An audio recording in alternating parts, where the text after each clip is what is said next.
Olá, sejam bem-vindos ao programa Gestão Familiar. O tema de hoje será contabilidade empresarial. Para isso convidamos o especialista Marcos Rodrigues, sócio da PPIC. Seja bem-vindo, Marcos. Olá, Rica. Obrigado pelo convite. Eu sou Marcos Rodrigues, sócio da PPIC Auditores Independentes, uma empresa de 26 anos de mercado, com escritórios em São Paulo, Rio de Janeiro e Manaus. Atuo nesse ramo já há mais de 20 anos e espero poder contribuir com os nossos telespectadores. Não, com certeza você tem uma experiência grande, por isso você está aqui. Como o nosso tema é contabilidade empresarial, eu queria que você falasse um pouquinho da história, como era a contabilidade. Vou falar, eu sou do tempo do guarda-livro, aquelas coisas que os mais antigos vão entender o que era, até a contabilidade de hoje. Qual foi a grande mudança? Porque hoje a gente ouve falar muito, nós vamos falar bastante, Rodrigues, sobre gestão, né, relatórios gerenciais, essas coisas todas. Qual é a importância que teve tudo isso? Bem, como eu disse, eu estou há 20 anos nesse ramo de contabilidade, de consultoria, assessoria e auditoria, e eu diria que nesses 20 anos muita coisa mudou na contabilidade.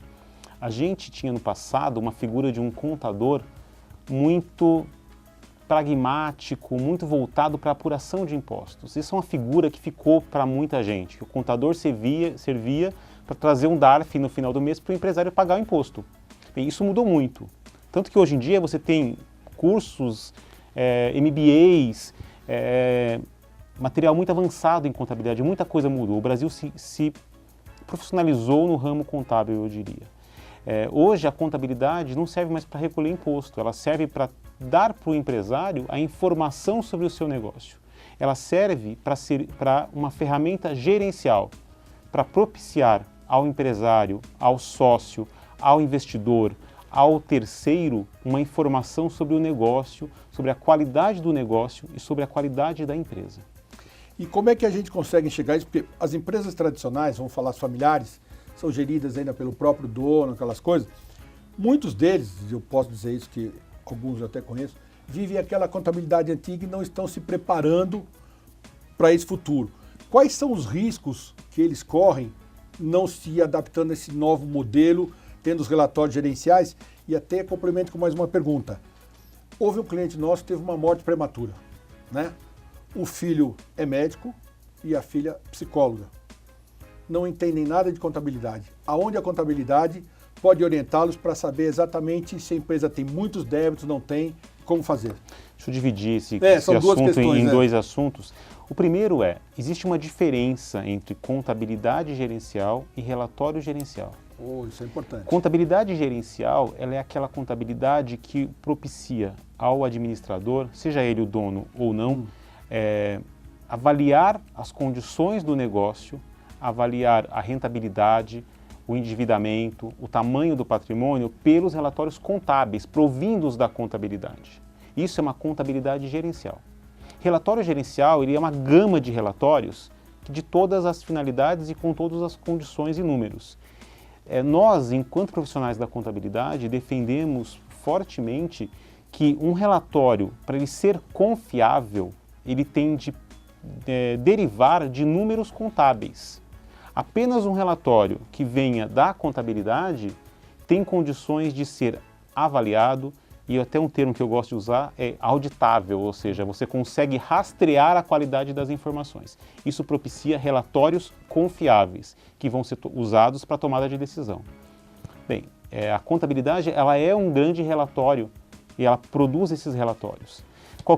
Aí vamos evoluindo aí para a segunda consideração, é comum, né, a gente ser consultado referente a pessoas que nunca viram um balancete contábil, recebem uma informação e perguntam o que eu faço com essa informação. Bem, aí cabe ao contador explicar para o seu cliente, seja ele interno ou um cliente externo, o que ele vai encontrar na contabilidade, como que ele vai ler aquelas informações. Se a contabilidade bem executada, adequadamente preparada e conduzida por bons profissionais, ela vai refletir efetivamente o resultado do negócio. Eu insisto muito nisso porque, para mim, a principal qualidade de uma contabilidade é servir como relatório gerencial e como controle interno dos demais controles internos. Isso é muito importante. Controle interno dos demais controles externos. Isso. Explique um pouco melhor isso para o nosso telespectador, para poder entender, porque você tem uma vivência muito grande esse lado aqui não tem muito. Então a gente quer entender claramente, porque eu acho que isso é o grande importante, esse seu conhecimento, essa sua expertise que você tem, para que a gente consiga deixa mostrar. eu colocar um exemplo, né? Toda vez que um cliente nos consulta e pergunta, eu acho que eu tenho uma fraude na minha empresa, eu acho que eu não estou recebendo o que eu deveria receber dos meus clientes. Eu falo, a sua contabilidade, ela é uma contabilidade elaborada de acordo com as práticas contábeis? Porque se ela for, ela é o caminho para que você identifique uma eventual fraude, por exemplo. Você concorda que praticamente ele vai dizer que a dele é? Vai. Isso é uma coisa. Toda vez que alguém nos procura, a contabilidade sempre está tudo certo. E a gente sabe que muitas vezes não vai estar. Eu usei a expressão, né? Ser o controle interno dos demais controles internos. Eu vou dar um exemplo. Se o financeiro efetuar uma baixa de uma duplicata que ele tinha para receber, sem ter recebido essa duplicata, seja porque o profissional errou, foi fazer a baixa e não fez, ou porque simplesmente que ele fraudou. Ele recebeu o dinheiro, não colocou o dinheiro na empresa e baixou do contas a receber. A rastreabilidade desta fraude vai estar na contabilidade. E só lá. Não adianta que ele falar que isso vai estar no relatório gerencial, ainda mais quando ele é feito por planilha de Excel, porque aí é totalmente manipulável. Então, se a contabilidade bem elaborada, ela tem essa qualidade de propiciar essa rastreabilidade e essa identificação. Eu tenho inúmeros exemplos disso e a gente pode aí falar muito tempo sobre esses casos. Se você puder dar um exemplo, seria ótimo até para que a gente possa entender, que eu acho que a conversa está muito boa e clara, a gente poder entender seria até bom. Bem, nós temos um caso recente de um cliente nosso da área de ensino, que ele, até porque ele tinha uma alta margem, ele não tinha uma preocupação com a contabilidade. Ele tributava seus impostos tranquilamente pelo extrato bancário e seguiu a vida durante muitos anos. Em algum momento ele foi procurado por um fundo de investimentos que queria adquirir o negócio. Só que para isso ele precisava ter contabilidade. Não existe negócio de aquisição e fusão se não tiver uma contabilidade decente. É por ela que o comprador vai avaliar a qualidade do negócio. Nesse momento, ele precisou voltar alguns anos e produzir uma contabilidade. Ele teve que refazer os seus processos e teve que elaborar sua contabilidade. Só nesse momento que se identificou que faltava dinheiro, que existiam recebimentos que nunca entraram na contabilidade e que nunca foram tributados e que nunca foi para o bolso do dono. Porque ele estava sofrendo uma fraude durante vários anos por uma pessoa de confiança do financeiro. Na maioria das vezes são pessoas de confiança. Sempre é alguém de confiança. Não existe fraude por alguém que não seja de confiança. Né? Então, assim, toda vez que tem uma fraude é por alguém que era de confiança. Então, se identificou isso na hora que se elaborou a contabilidade, porque aí não se fechou como a gente usa, o que baixou de títulos com o que entrou no banco. E não batia. Então, okay. Eu acho que esse é o grande problema das empresas, porque o que eu enxergo de alguns clientes e tal, eles se preocupam sempre com o faturamento. Então, se eu estou faturando 1 milhão, 2 milhões, isso me vê. Só que quando chega na contabilidade, ele não consegue enxergar isso, né? Ele acha que a contabilidade, como você mesmo falou, deixa para escanteio. E aí eu queria te fazer uma outra pergunta. Se eu for vender a minha empresa, no caso que aconteceu, não é a minha, estou dando um exemplo, né? Eu vou olhar os números, ela vale 10.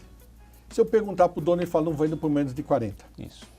Como é que é isso? Porque ele sempre acha que a marca dele é melhor e ele acredita que o trabalho que ele teve no início isso tem que ser computado no final. Se eu for fazer um M&A ou fusão, aquisição, qualquer coisa que eu for fazer, como é que eu chego e consigo conscientizar esta empresa, que é baseado muitas vezes em um dono, né, ou dois, mas eles pensam da mesma forma, esse processo? Bem, esse exemplo que você deu acontece muito mesmo. Né? É incrível, assim. A gente fala que isso é o sentimental.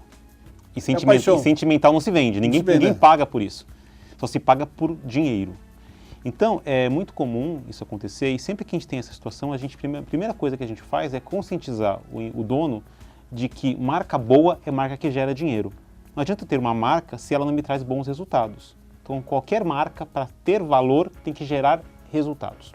Esse é o primeiro aspecto, né? O segundo é que, você falou do processo de M&A, também é comum que a gente seja procurado por empresas que querem avaliar seu negócio, mas que não tem registro contábil, que ainda tem lá um papel de pão, onde ele acha que o número dele vai vir dali. Isso ninguém aceita. Qualquer um que vai fazer uma avaliação vai querer uma contabilidade devidamente elaborada e devidamente registrada. A contabilidade se tornou muito relevante hoje em dia, tanto para fins de apuração de impostos, isso porque cada vez mais o fisco está informatizado, tudo é eletrônico, tanto porque há uma demanda por resultados mais rápidos e para isso você precisa ter uma ferramenta que te possibilite olhar o passado e te possibilite planejar o futuro com bases realistas.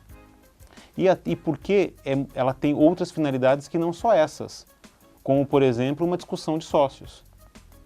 Vira e mexe, a gente tem lá no nosso escritório sócios que estão descontentes com seus outros sócios ou que desconfiam dos demais sócios e que pedem para a gente avaliar por que ele acha que o negócio dá dinheiro e ele não vê esse dinheiro na conta, ele acha que está sendo roubado.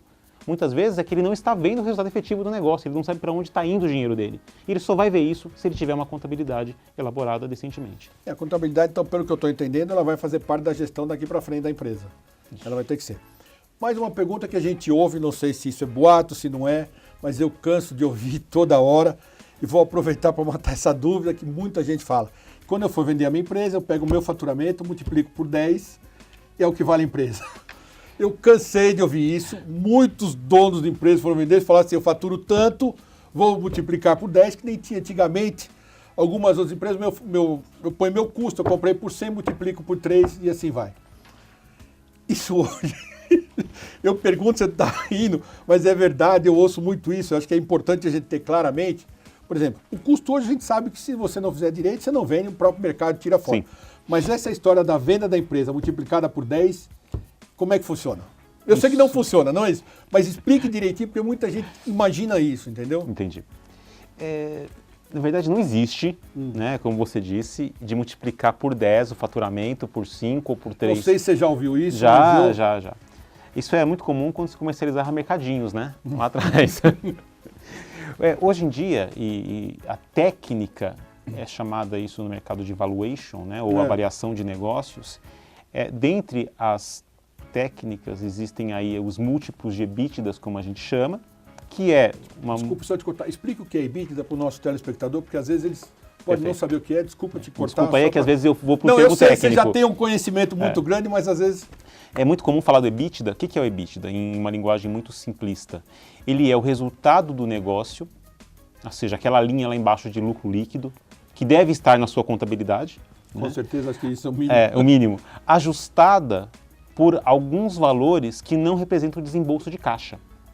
Então, tentando levar isso para uma forma simplista, o EBITDA seria quanto o negócio gera de dinheiro e não de lucro, porque o lucro pode ser diferente do dinheiro. Porque, por exemplo, existe a figura da depreciação, que é a perda de valor dos bens da empresa que não representa desembolso de caixa. Então, o EBITDA seria a geração de caixa do negócio. De uma certa forma, seria isso. É comum no mercado se falar, eu vendi meu negócio por 5 vezes o EBITDA, 8 vezes o EBITDA, 10 vezes o EBITDA. Claro que existem alguns padrões que o mercado pratica. De, por exemplo, ao mercado de agronegócio, geralmente se pratica X vezes o EBITDA, o mercado de autopeças, outras vezes o EBITDA. Mas tudo isso está relacionado, essa é uma forma simplista de olhar o valuation. No fundo, o que vale uma empresa é quanto ela tem de potencial de gerar de dinheiro no futuro. Ou seja, eu aceito colocar R$10 meus em um negócio que tem um potencial de me gerar R$12 de negócio. Essa diferença dos 2 para os 10 é o meu risco, enquanto investidor, de colocar R$10 no negócio e não R$10 na poupança, por exemplo. De uma forma muito simplista. Isso tudo é calculado, estimado, mas é convertido para ficar mais fácil em múltiplos de resultado, múltiplos de EBITDA ou múltiplos de faturamento. Rodrigues, nós chegamos no final do nosso programa. Foi rápido. Foi muito bom, você é muito didático. Eu acho que a gente vai ter que marcar outro, porque eu acho que essa avaliação que você fez, bem didática, acho que para o nosso telespectador é muito importante. Quero te agradecer. Obrigado. De coração, muito obrigado por você ter vindo. Espero, acho que vamos ter que marcar mais vezes, porque o programa foi curto, a gente vai ter que ter uma outra, que talvez vão aparecer novas dúvidas. Legal. Muito obrigado, agradeço a sua atenção. Se você quer ver este e outros programas, acesse o nosso site. Obrigado e até a próxima. Obrigado. Continua falando por enquanto. Tá bom. É muito interessante esse negócio do valuation, porque é muito comum o cara falar, mas tudo bem, mas é minha marca, quanto vale? Então soma nesse número. Por isso que eu ponho por 10, porque ele fala minha marca.